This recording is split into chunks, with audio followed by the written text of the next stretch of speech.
Hello friends, welcome back to the new tutorial of the TypeScript. So today we are going to discuss about the built-in generics and what are generic TypeScript. So the whole next 4 to 5 videos you can say come up with the generic TypeScripts. Okay, so we come up with the next topic of the TypeScript, that is generic.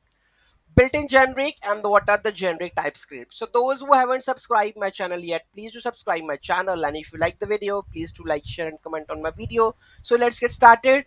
In TypeScript, generics is a feature that allows you to create reusable components, functions, or the classes that work with the variety of data types while maintaining the type safety.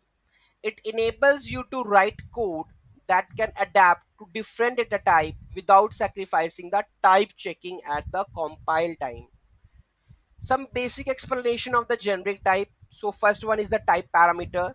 Generics are typically used within type parameters, which are like placeholders for the specific types. You can define these type parameters within functions, classes, or the interfaces.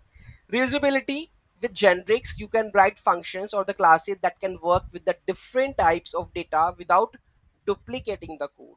Third, that is type safety. TypeScript ensures that the type you specify for the generics are enforced, providing the compile time type checking.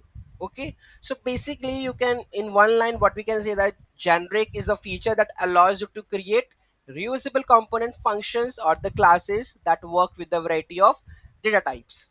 Okay, so in the next one we are going to learn about the concept and the via code, what exactly it is generic type. Okay, so any doubt, any query in that, do let me know in the comment section. Thank you so much for watching this video. Have a great day.